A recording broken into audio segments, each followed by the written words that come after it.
Parachat de cette semaine, Parachat Korach. Où Korach il se révolte contre Moshe Rabbeinu. Korach qui était un grand rabbin, grande connaissance dans la Torah. Il a rassemblé 250 personnes qui étaient les chefs de Sanhedrin. Tous des grandes personnalités se sont révoltés contre Moshe Rabbeinu en disant que Moshe Rabbeinu, il lui-même est en train d'inventer qui va être le Kohen Gadol et il est en train et ça vient pas de Dieu. Moshe Rabbeinu, il leur a répondu, chez les Goïm, il y a plusieurs coutumes, plusieurs prêtres. Anu, En Lanu, Hashem Echad. On n'a que Hashem Echad, un seul Dieu. On a une seule arche sainte, on a une seule Torah, on a un seul Mizbeach, on a Kohen Gadol, un seul Kohen Gadol. Et vous, 250 personnes, vous voulez être Kohen Gadol. En tous les cas, c'est une catastrophe, la terre s'est ouverte, elle les a avalés, Korach avec tout ça. Et après, le peuple juif se sont révoltés, en train de crier sur Moshe et Aaron. Et là, malheureusement, il y a une épidémie où on a perdu 14 700 personnes. Et là, Kadosh Baruch Hu, il parle à Moshe Rabbeinu, voilà, on va leur donner une preuve. Il dit que chaque chef de tribu choisit, écrit son nom sur le bâton, vous allez le mettre dans l'arche sainte, et la personne que je vais le choisir, son bâton va fleurir. Alors ils ont posé dans l'endroit le plus saint, dans le Kodesh HaKodashim, ils ont posé un bâton pour chaque chef de tribu. Et donc il y a eu 12 bâtons. Et il dit le Passouk, mais le bâton de Aharon était au milieu, était en plein Betoch Matotam, dans tous les bâtons, au milieu de tous les bâtons. Et c'est ce qui est arrivé, ils ont posé les bâtons, et le lendemain, Moshe Rabbeinu y retourne, et on voit que le bâton de Aaron a sorti des fleurs, a sorti des amandes, et Moshe Rabbeinu, il a montré ça à tout le peuple juif. Le Rabbi explique, il dit, chaque bâton représente une autre tribu, une autre façon de voir les choses. Mais ce qui est en train d'arriver, que le bâton de Aaron se trouve dans les bâtons. Ça veut dire que Aaron HaKohen, il a une influence sur tous les 12 tribus. Et de là, on peut comprendre quand ce Shabbat, qui est le Shabbat, qu'on rentre directement de Shabbat dans la Hiloula du Rabbi, il faut comprendre que le Rabbi, le leader, le Moshe Rabbeinu de notre génération, a eu un impact sur tout le monde. Il peut avoir 12 tribus, il peut avoir plusieurs opinions, plusieurs façons de voir les choses, mais le Rabbi est dedans et partout. Le Rabbi a un impact sur Trump, il a eu un impact sur Netanyahou, il a eu un impact sur tout le monde, sur chaque façon, chaque idée qui peut exister, chaque opinion qui peut exister, le Rabbi, il a eu un impact. Alors quand on est à la veille de la Hiloula du Rabbi, très très important de ceux qui peuvent se rendre à New York ce dimanche, être chez le Rabbi, ceux qui ne peuvent pas envoyer des lettres, très important d'envoyer des lettres. C'est important de réaliser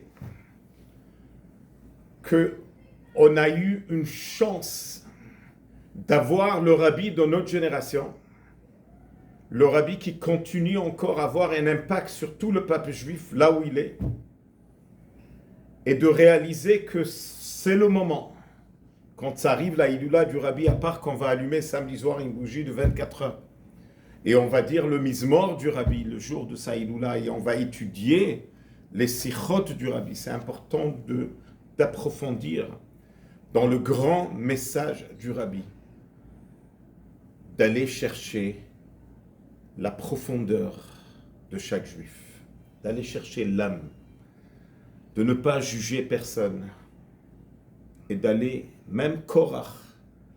Regardez, il y a une paracha qui est nommée sur un grand révolutionnaire et tout le monde pose la question, mais Korach, comment une paracha elle est nommée sur lui? Le Rabbi il explique pourquoi, parce que Korach au fond de lui il était bon, il voulait être Kohen Gadol. Chaque juif doit avoir une volonté pour être Kohen Gadol. C'est incroyable, regardez plus profond sur un juif. Et je voudrais, en honneur de la Hiloula, partager avec vous une histoire. C'était le rabbin Chaim Gutnick d'Australie. C'était le grand rabbin de Melbourne. il a reçu un téléphone de rabbin Serebransky, qu'il y a une jeune fille de la ville Baklawa d'Australie. Ça fait déjà quelques fois qu'elle se retourne vers lui et elle lui demande « J'ai besoin d'aide pour se convertir. » Parce que c'est une jeune fille qui étudie encore elle est encore dans high school. Il a essayé de la repousser. Mais elle est décidée et elle veut qu'un rabbin qui est dans la tribunal qui lui dit quoi faire. Eh bien, le rabbin Chaim Gutnick a rencontré cette fille. Elle a une forte volonté pour se convertir. Elle est prête à accepter les mitzvot. Et le rabbin, il demande, tes parents, qu'est-ce qui se passe avec... Ah, eux, ils sont des chrétiens, ils ne sont pas intéressés, mais ils ne s'opposent pas. La fille, elle est en train de supplier le rabbin, toute ma vie dépend de ta décision, est-ce qu'on va m'accepter? Je ne peux pas vivre sans cela. Le rabbin Gutnick a beaucoup réfléchi. Et après, il lui dit, tu es trop jeune de prendre une décision aussi importante. Qu'est-ce qui va se passer si tu vas changer d'avis plus tard? Comment tu pourras vivre une vie juive dans une maison chrétienne? Comment tu vas cuisiner? Comment tu vas faire les mitzvot? Non, je ne peux pas te convertir. Quand tu vas vraiment grandir, tu vas avoir une maison qui est à toi. Là, on pourra examiner le sujet de nouveau. Quelques semaines plus tard, le rabbin Gutnick reçoit un appel de rabbin Serebransky. Cette fille de Balaklawa, elle n'est pas dans une bonne situation. Elle est à l'hôpital. Et ses parents racontent que depuis qu'on a refusé de la convertir, elle a perdu sa volonté de vivre. Elle a arrêté d'aller à l'école, elle a arrêté de manger. Elle est dans une situation qu'il fallait l'amener à l'hôpital. Et les médecins ne sont vraiment pas optimistes. Les deux sont partis la visiter à l'hôpital. Et après une longue conversation avec elle, le rabbin Gutnick a dit, dans des situations pareilles, qui on est nous pour prendre une décision?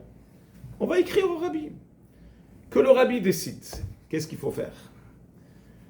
Cette jeune, elle a eu beaucoup de courage et ils lui ont dit qu'ils ont écrit au rabbi le fait qu'il y a de l'espoir, que peut-être ils vont l'accepter. Elle a été libérée, elle a réussi à sortir de l'hôpital et maintenant on attend la réponse du rabbi. La réponse du rabbi a tardé, mais quelques mois plus tard, quand Rabbi Chaim Gutnick il a écrit au rabbi pour quelque chose d'autre, il a reçu une réponse. La réponse, elle est, qu'est-ce qui se passe avec cette fille juive de Baklawa? Le rabbin Gutnick a eu un choc électrique. Le rabbi est assis à Brooklyn, New York.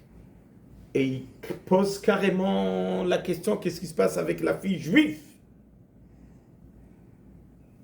Il a compris qu'il y a quelque chose de mystérieux ici. Il est parti voir les parents de cette fille.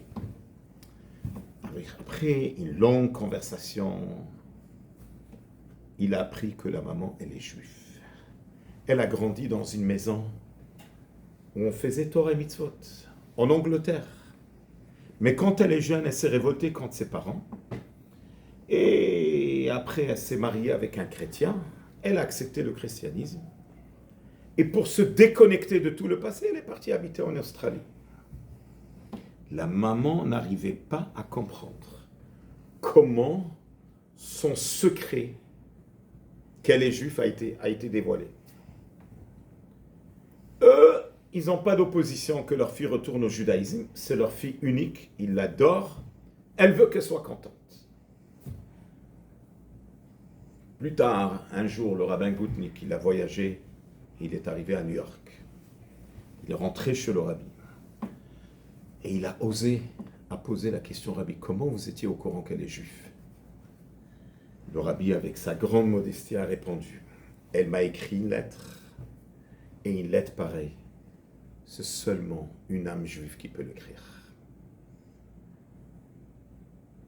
Ce Shabbat, Ce dimanche, on va approfondir et on va prendre des grandes résolutions. Qu'il y a un tzaddik dans notre génération que du fond de son cœur, il essaye de nous réveiller, à se préparer à l'arrivée de Mashiach.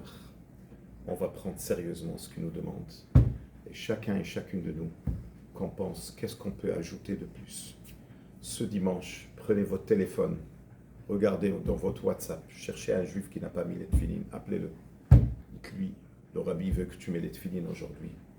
S'il y a une fille qui n'allume pas encore les bougies de Shabbat, embarquons-nous dans le travail du rabbi, car la Géoula, elle est proche, et très proche, imminente.